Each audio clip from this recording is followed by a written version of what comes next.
Friends అందరూ బాగున్నారు కదా. వెల్కమ్ టు యోగ్ స్టాక్. ఎఫ్టీఎన్ఎస్ సైట్ విజిట్స్ జరిగినప్పుడు వాళ్ళు ఏమేమి డాక్యుమెంట్స్ అడుగుతారు.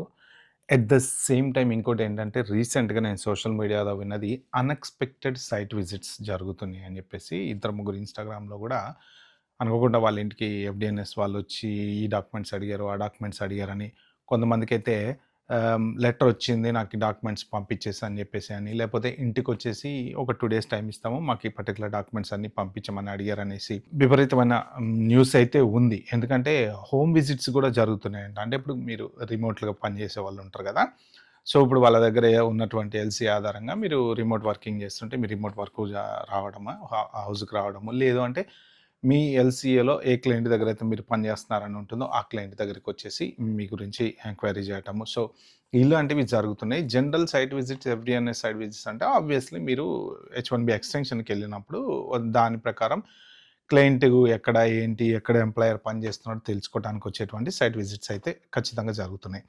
సో దాంతోపాటు ఓపీటీస్, ఎంఓపీటీస్, సైట్ విజిట్స్ అవి వేరే. ఈ H1Bది కనుక చూసుకుంటే ఏంటంటే క్లయింట్ ఉన్నాడా లేడా అనేటువంటి డీప్ వెట్టింగ్ అనేది ఇప్పుడు పర్ఫెక్ట్గా జరుగుతుంది. ఎందుకంటే ఇన్ని రోజుల నుంచి క్లయింట్ ఉన్నా లేకపోయినా ఇన్ హౌస్ క్లయింట్ అనేటువంటి దాంతో అందరూ H1Bలు అప్లై చేసుకోవడం, ఎక్స్టెన్షన్లు అప్లై చేసుకోవడం, జాబ్ పోతే జాబ్ వేరే కన్సల్టెంట్ దగ్గర నుంచి అప్లై చేసుకోవడం, ఇవన్నీ జరిగినాయి కదా.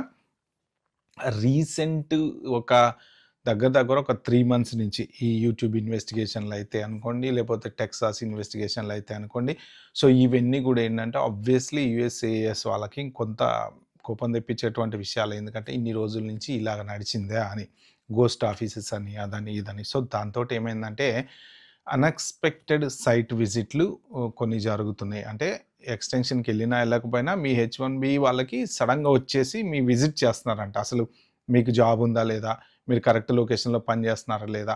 సో ఇది ఒకటి.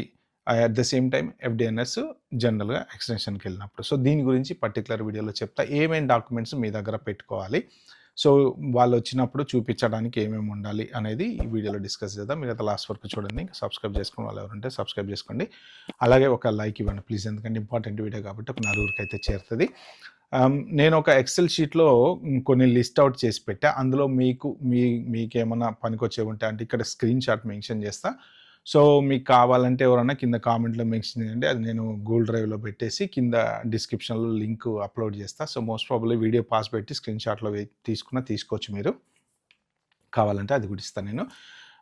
అంటే సోషల్ మీడియా 3-4 వెబ్సైట్లు అక్కడిక్కడ అన్నీ కలిపి నేను ఆ రెడిట్లో వీటిలో చదివి కొన్ని సెలెక్టెడ్గా నేను లిస్ట్ అవుట్ అయితే చేశాను అనమాట. ఫస్ట్ ఆఫ్ ఆల్ డాక్యుమెంట్స్ ఏంటి, ఏం వాళ్ళు వచ్చినప్పుడు అడిగేటువంటి డాక్యుమెంట్స్ ఏంటి అంటే, సో ఇప్పుడు నేను ఇక్కడ పెట్టేటువంటి లిస్టులో కనుక చూస్తే మీరు copy of your photo ID, main photo, driving licence కానీ ఏదైనా స్టేట్ ఐడి ఉంటే అది చూపించవచ్చు. తర్వాత డ్రైవింగ్ లైసెన్స్ ఐడి ఒకటి, తర్వాత proof of current physical residence. జనరల్గా ఇది చాలా ఇంపార్టెంట్. అంటే మీరు రీసెంట్గా మూవ్ అయితే కనుక మీరు ఎల్సీ అప్డేట్ చేయాలి, ఇది ఒకటి గుర్తుపెట్టుకోండి. సో మీరు ఉంటున్నటువంటి ఏదో ఒక అదేది బ్యాంక్ స్టేట్మెంట్స్, లేకపోతే మీ యుటిలిటీ బిల్స్ ఏమైనా ఉంటే, గ్యాస్, ఎలక్ట్రిసిటీ ఇలాంటి బిల్స్ ఏమైనా ఉంటే అవైతే కంపల్సరీ పెట్టుకోండి మీ పేరు మీద. ఏదో ఒకటి ప్రూఫ్ ఆఫ్ అడ్రస్ అనేది కంపల్సరీ ఉండాలన్నమాట. ఐడి వేరు, మీకు 2 రకాల అడ్రస్ వెరిఫికేషన్స్ ఉంటాయి. ఒకటేమో ఫోటో ఐడి, అది డ్రైవింగ్ లైసెన్స్. నెక్స్ట్ ఇంకొకటి ఏంటంటే అడ్రస్ వెరిఫికేషన్కి మోరాలెస్ డ్రైవింగ్ లైసెన్స్ సరిపోతుంది. బట్ ఏంటంటే ప్రూఫ్, మీకు డ్రైవింగ్ లైసెన్స్ పెట్టుకొని మనం ఎక్కడైనా ఉండొచ్చు కదా. ఈ రెసిడెన్స్ది ఎందుకు అడుగుతారు, యూటిలిటీ బిల్స్ అంటే మీరు కంపల్సరీ ఆ ఇంట్లో ఉంటున్నారా లేదా అని గ్యారంటీ ఉంటుంది అనమాట. ఎవ్రీ మంత్ మీరు బిల్లు కడుతున్నారు అనుకోండి, మీరు డైరెక్ట్ డెబిట్ చూస్తే ఇతను ఖచ్చితంగా ఇంట్లోనే ఉంటున్నాడని. డ్రైవర్ లైసెన్స్ ఏముంది, నేను ఎవరో ఒకళ్ళ ఇంటి పేరు మీద పెట్టుకుంటాను డ్రైవర్ లైసెన్స్. నేను అక్కడ ఉంటున్నానని ప్రూఫ్ ఏం లేదు కదా. అది ఆ ఇంటి పేరు మీద నాకు ఐడి అది. సో అందుకని చెప్పేసి యూటిలిటీ బిల్స్ అడుగుతారు. యూటిలిటీస్ రెగ్యులర్గా మీరు వాడుకుంటున్నారా లేదా, ఆ ఇంట్లో ఉంటున్నారా లేదా, కడుతున్నారా లేదా, అందుకని చెప్పేసి. ఓకే, నెక్స్ట్ వచ్చేసి copy of 4 most recent pay stubs. So ఇవి ఎప్పుడైనా కానీ మీరు పీడిఎఫ్ కాపీలు ఉంటే పెట్టుకోండి, లేదంటే ప్రింట్అవుట్లు ఉంటే ప్రింట్అవుట్లు తీసి పెట్టుకోండి.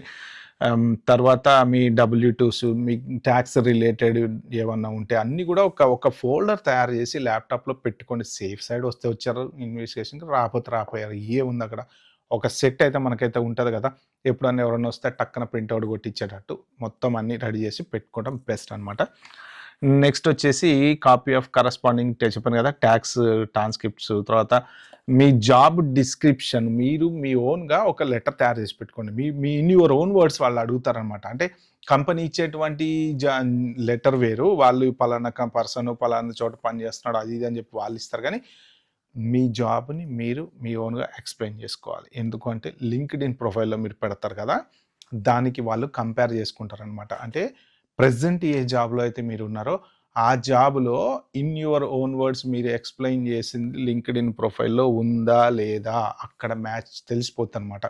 మీరు కరెక్ట్గా ఇవ్వలేదనుకోండి, సో అది లింక్డ్ ఇన్లో ఒకటి ఉండి మీరు మీ డిస్క్రిప్షన్ ఇంకొకటి ఇచ్చి, ఇప్పుడు ఇక్కడ ఎస్క్యూఎల్ డెవలపర్ అని దాంట్లోనేమో ప్రాజెక్ట్ మేనేజర్ అని మ్యాచ్ కాకపోతే హెడేక్ అవుతుంది. కాబట్టి మీరు ఏది ఇచ్చినా కానీ పర్ఫెక్ట్గా మీ ఓన్ వర్డ్స్లో మిమ్మల్ని మీరు ఎక్స్ప్లెయిన్ చేసుకుని ఒక డాక్యుమెంట్ అయితే రెడీ చేసి పెట్టుకోండి, ఒకవేళ వాళ్ళు అడిగితే ఇవ్వడానికి. నెక్స్ట్ వచ్చేసి మెయిన్ స్క్రీన్ షాట్స్, ఇవి కూడా తీసి పెట్టుకోవడం. అంటే వాళ్ళు విజిట్కి వచ్చినప్పుడు అడిగినప్పుడు అప్పటికప్పుడైనా మీరు స్క్రీన్ షాట్స్ తీసి వాళ్ళకి పంపించవచ్చు, సెండ్ చేయమంటారు సెండ్ చేయొచ్చు.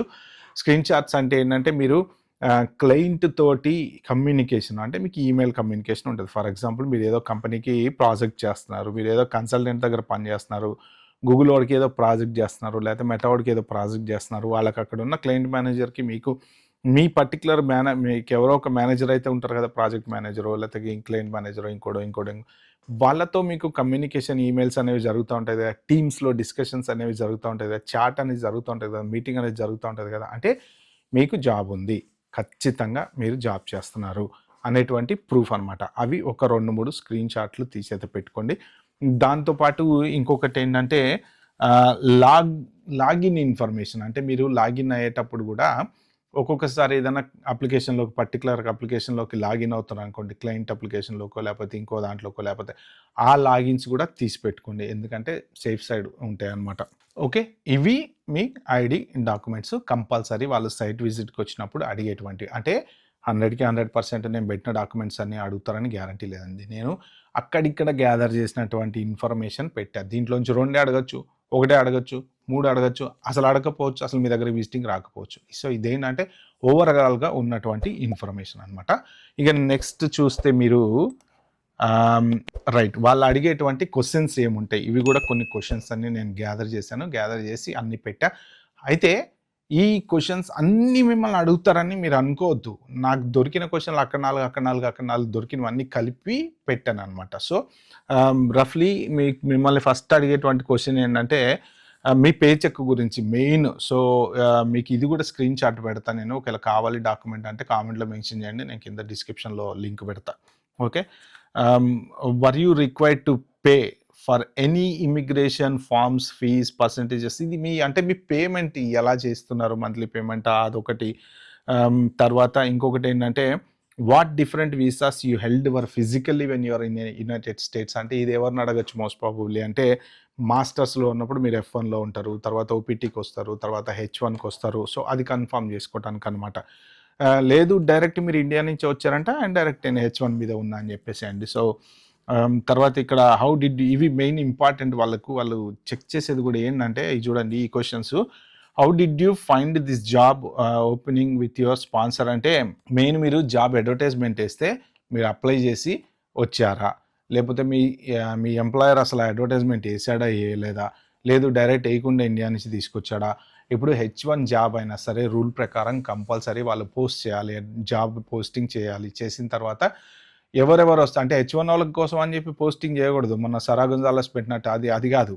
జాబ్ ఉంది అని కంపెనీ వాడు అడ్వర్టైజ్మెంట్ వేయాలి, చేస్తే దానికి సిటిజన్ అప్లై చేసుకోవచ్చు, H1 వాడు అప్లై చేసుకోవచ్చు, L1 వాడు అప్లై చేసుకోవచ్చు, ఓపీటీ వాళ్ళు అప్లై చేసుకోవచ్చు, ఎవరైనా అప్లై చేసుకోవచ్చు. సో అలాగా మీరు అప్లై చేశారా లేదా, చేస్తే ఎలా అప్లై చేశారు, ఆ ప్రాసెస్ గురించి అడిగేటువంటి ఛాన్స్ ఉంది.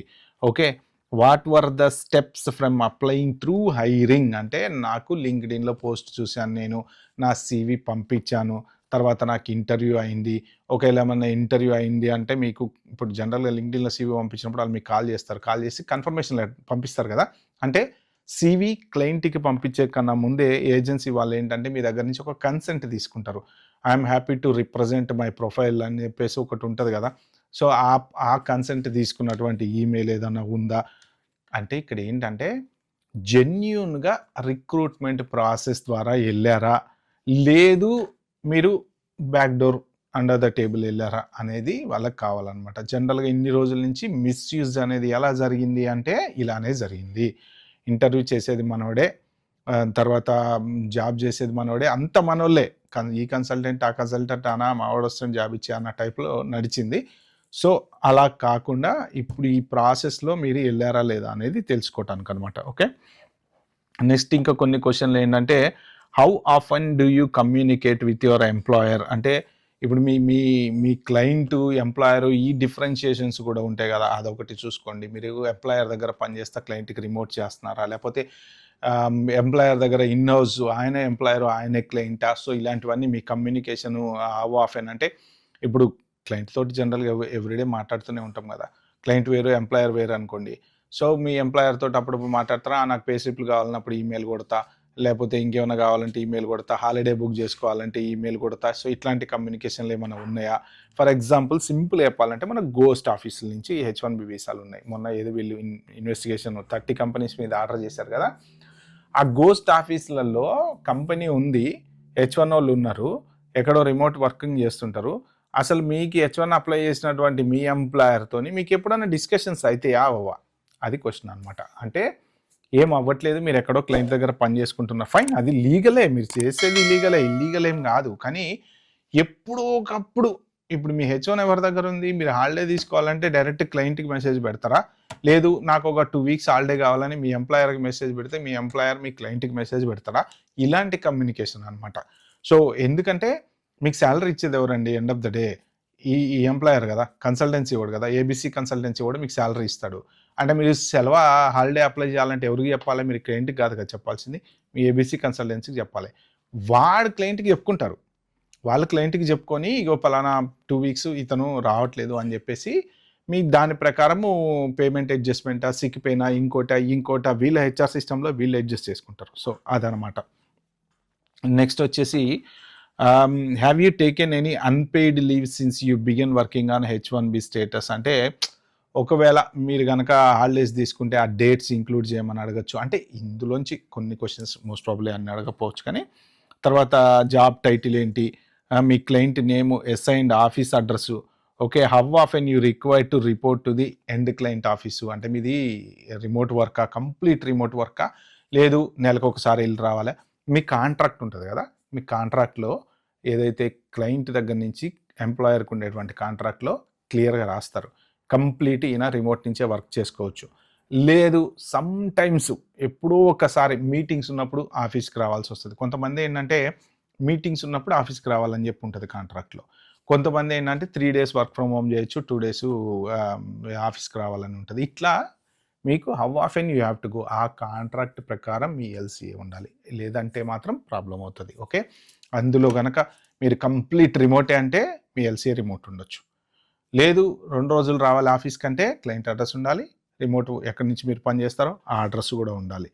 ఓకే, లేదు కంపల్సరీ ఆఫీస్ అంటే ఆఫీస్ అడ్రస్ ఒక్కటే ఉండాలన్నమాట. సో క్లయింట్ కంపల్సరీ వాళ్ళ అడ్రస్ ఉండాలి, అది గుర్తుపెట్టుకోండి. ఒకవేళ వాళ్ళ ఇంటరాక్షన్ ఉన్న ఆఫీస్తో వెళ్ళాలి అంటే.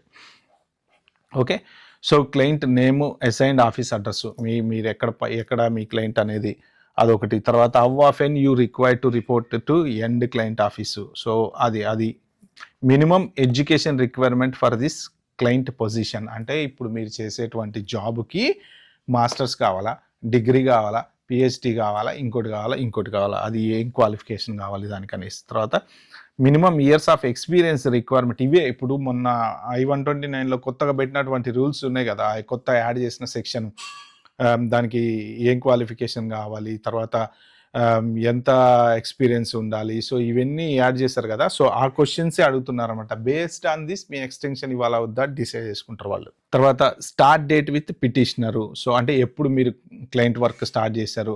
మీరు ఇక్కడ చూడండి, ఎంప్లాయర్ ఉంటాడు కదా, ఎంప్లాయర్ దగ్గర మనం పనిచేసినప్పుడు ఈ క్లయింట్లు అనేవాళ్ళు మారుతూ ఉంటారు. ఇవాళ ఈ క్లయింట్ ఉండొచ్చు, నెల రోజుల తర్వాత మనం వేరే క్లయింట్ దగ్గర పని చేయొచ్చు, ఆ కాంట్రాక్ట్ అయిపోయిన తర్వాత ఇంకో చోట పని చేయొచ్చు. కానీ LCA అమెండ్మెంట్ అనేది కంపల్సరీ చేయాలి. మీ ఎంప్లాయర్కి క్లయింట్కి ఉండేటువంటి కాంట్రాక్చువల్ అగ్రిమెంట్ ఏదైతే ఉంటుందో బేస్డ్ ఆన్ దట్ మాత్రమే మీరు పని చేయగలుగుతారు. ఒక్క LCA పెట్టేసుకొని ఎక్కడ పడితే అక్కడికి వెళ్ళి జాబులు చేస్తా అంటే కుదరదు. క్లయింట్ మారినా అమెండ్మెంట్ చేయాలి. ఆఫీస్ అవర్స్ మారినా అమెండ్మెంట్ చేయాలి. ఏది మారినా సరే మీరు కంపల్సరీ మీ ఎల్సీఏ పర్ఫెక్ట్గా అమెండ్మెంట్ చేసుకోవాలి. లేదు అంటే మీ వీసా H1 ఎక్స్టెన్షన్ ఇలా రిజెక్ట్ అయిన వాళ్ళు కూడా ఉన్నారు.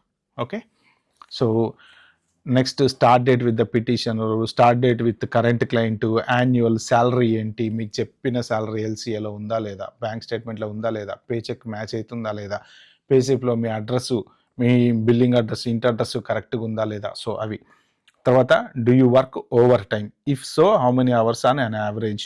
Okay, number of pay checks per year, అంటే మంత్లీ 2, జనరల్గా మంత్లీ 15 డేస్కి ఒకసారి ఇస్తారు కాబట్టి 2 అని చెప్తుంటాం కదా, అది మీ ఇష్టం. మంత్లీ ఇచ్చి మెయింటైన్ చేయొచ్చు, 15 రోజులు ఇచ్చి మెయింటైన్ చేయొచ్చు. తర్వాత ఓవర్ టైం, ఒకవేళ మీరు మీ ఎల్సీఏ 1,20,000 ఉందండి, మీకు 1,50,000 జీతం పడుతుంది, మీరు మల్టిపుల్ జాబ్స్ చేస్తూ ఉండొచ్చు, దానికి కలిపి ఆయన వేస్తూ ఉండొచ్చు, దానికి జస్టిఫై చేయాలి మీరు. అంటే మీరు తీసుకునేటువంటి శాలరీ ఏదైతే ఉందో అది దీనికి, ఆ మిగిలిన 40,000 ఓవర్ టైంకి. ఓవర్ టైం చేస్తే ఎన్ని గంటలు చేస్తున్నారు, మీ ట్యాక్స్ రికార్డ్స్లో పర్ఫెక్ట్గా చూపించుకోవాలి. మీ పడేటువంటి పేమెంటు, మీరు తీసుకునేటువంటి ఓవర్ టైమా, లేకపోతే ఇంకో జాబా, లేకపోతే ఇంకోటి, వాట్ ఎవర్ ఇట్ ఈస్, ఏదున్నా సరే కరెక్ట్గా మ్యాచ్ అవ్వాలన్నమాట. సో ఇవి జనరల్గా FDNS విజిట్స్ జరిగినప్పుడు వాళ్ళు అడిగేటువంటి క్వశ్చన్లు. ఇది ఎవరైనా సరే H1 వాళ్ళకి జనరల్గా ఓపీటీ, స్టెమ్ ఓపీటీ వాళ్ళకంటే వాళ్ళ రూల్స్ వేరే ఉంటాయి కాబట్టి మోరల్లెస్ కొన్ని క్వశ్చన్స్ మ్యాచ్ అవుతాయి. But H1B వాళ్ళకనమాట. వీటిల్లోంచి మేబీ అన్నీ మిమ్మల్ని అడగాలని గ్యారంటీ లేదు, కానీ నాకు దొరికినాయి అన్ని కలిపి నేను ఒక షీట్ అయితే చేశాను అనమాట. ఓకే ఫ్రెండ్స్, ఇది పర్టికులర్ వీడియోని చెప్దాం అనుకుంది. వీడియో మీకు నచ్చినట్టు ప్లీజ్ అంటే లైక్ చేసి సబ్స్క్రైబ్ మై ఛానల్. ఇంకా మీకు ఏమైనా క్వశ్చన్స్ ఉంటే కింద కామెంట్లో మెన్షన్ చేయడం మర్చిపోదు. నేను రీసెర్చ్ చేసి మీకు వీడియో అయితే చేస్తాను. Bye bye, have good day.